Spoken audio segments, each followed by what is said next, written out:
تي هاكا ولا قص القطة لونها الراي لو بمراي لو بمراي راوية كل الراو نانا هذا من الراي استعتوا بس بمبري أو تنك زويلون هذه وقالي شيء قالا بيا يجيتو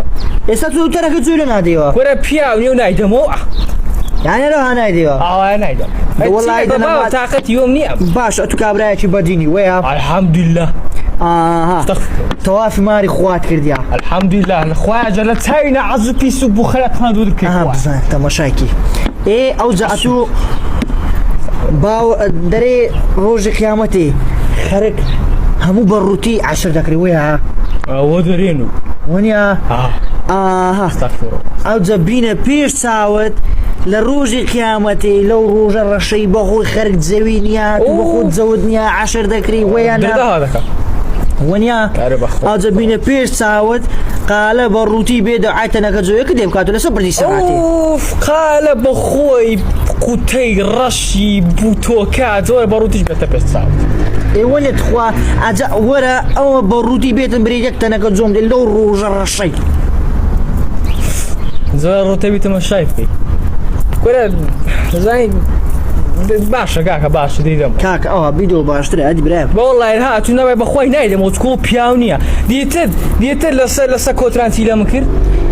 كنت بيسوق اودو كادو دكيله مكتوب حتى دجمريتن او هلا تبعاتي فريا زازات لقاري بحبي باشترا بالا الرجع كان متى سلامت برد قوتي توجنبيتن كره جيل ام هبه بياينا زان بس ولا بخسيتو خينا ديال رشي بيسي قطي خير بيام تراب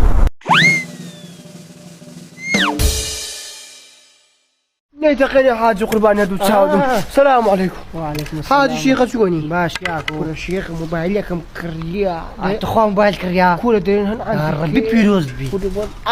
بدو ما بيدي بي او سوريا كدا دخري كسر قهر دجي لو تلفونش لو خسر بيناكي رقم بي ام بدمي كل اللوم كل رقم كشم بي اللوم كل هل حافظ الجواب هتخوا كذا ليبكا يكتق خس خس خس خس خس تخال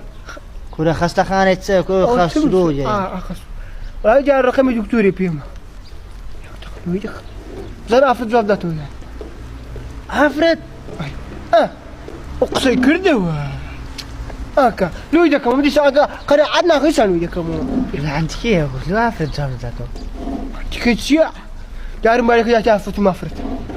دجبي فروشت ما خسروا كاكا هل افرتك كاك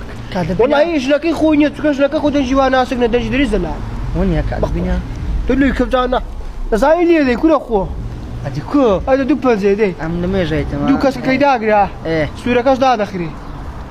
دا تدري كل افرتك تصح